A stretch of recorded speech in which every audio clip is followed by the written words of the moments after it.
Tripura photo journalist অ্যাসোসিয়েশনের বার্ষিক সাধারণ সভা অনুষ্ঠিত হয় আগরতলা প্রেস ক্লাবের। উপস্থিত ছিলেন বিশিষ্ট সাংবাদিক সম্পাদক প্রণব সরকার সহ অন্যান্যরা।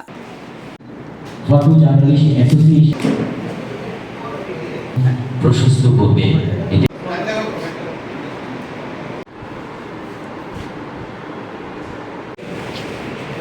ত্রিপুরা ফটো জার্নালিস্ট অ্যাসোসিয়েশনের জন্মলগ্ন থেকেই এই সংগঠনের সাথে আমি ওতপ্রোতভাবে জড়িত।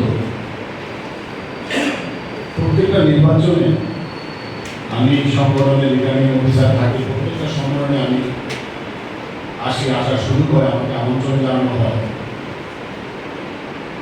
চিত্র সাংবাদিকদের এ রাজ্যে একটা বিশাল ইতিহাস রয়েছে। এখানে যারা আছেন বিকাশ করে বিকাশ ধর, তারা বলতে পারবেন, সুমন বলতে পারবেন অনেকটা। আমাদের রাজ্যে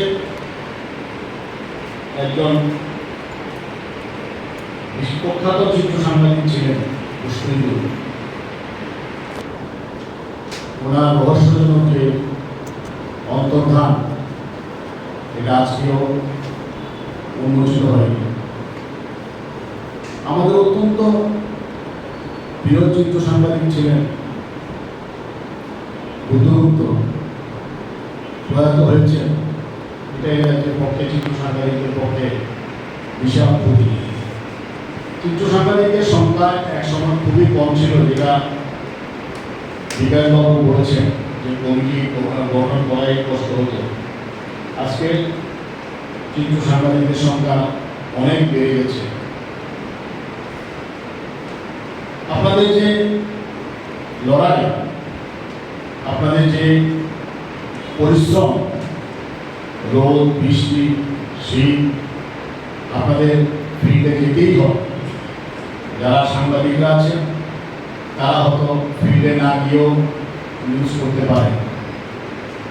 আমাদের ফিল্ড করতে গিয়ে আততায়ীদের হাতে খুন হয়েছেন শান্তনু, চিত্র সাংবাদিক। আজকেও ওর আসামি অ্যারেস্ট করা তো দূরের কথা, সিবিআইকে দেওয়ার পরেও মামলার কোনো তদন্তের অগ্রগতি হয়নি।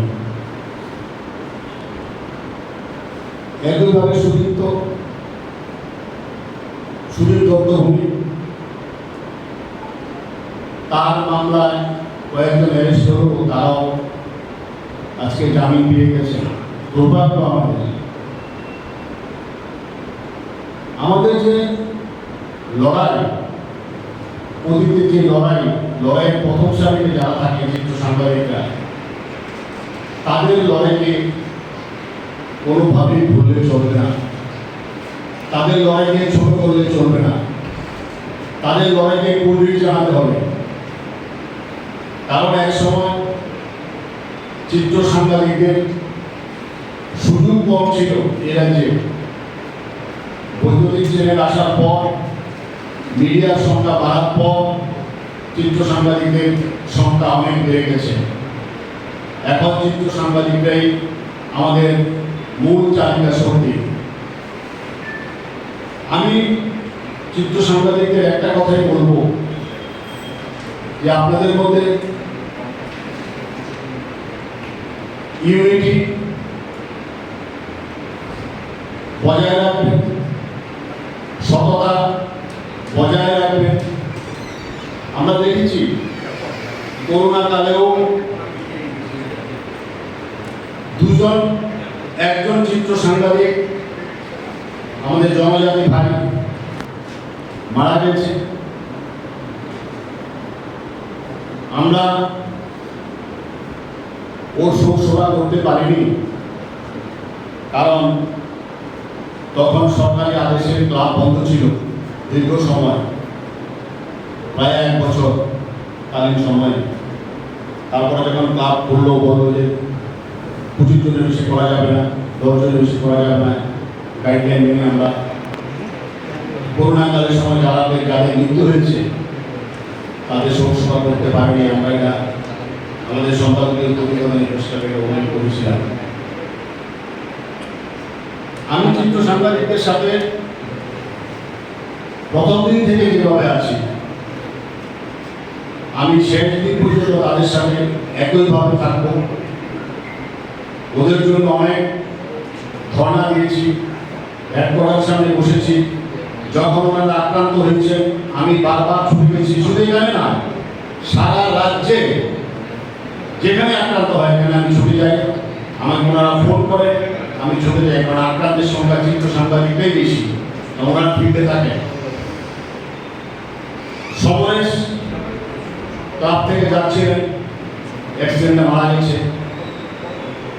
তখন আমি এখানে বিস্তারিত বলতে চাই না।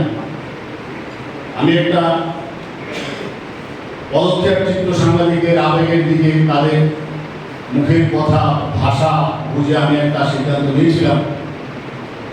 অনেকে তখন আমাকে এরকম সমালোচনা করেছেন, আমি এগুলোকে গুরুত্ব দিই না।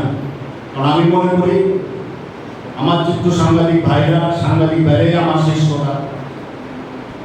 ওনাদের মুখের ভাষা বুঝতে হবে, মনের ভাষা বুঝতে হবে, ওনাদের দুঃখ বেদনা বুঝতে হবে, ওনাদের সমস্যাটা বুঝতে হবে, ওনাদের পরিবারের দুঃখ বেদনা বুঝতে হবে।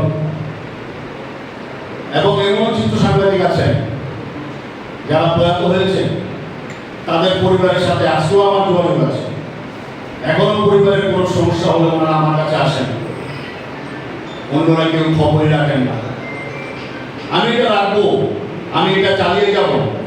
কারণ কে কি বললো, কে কি ভাবছে, সেটা আমার কাছে কোনো মানে রাখে না।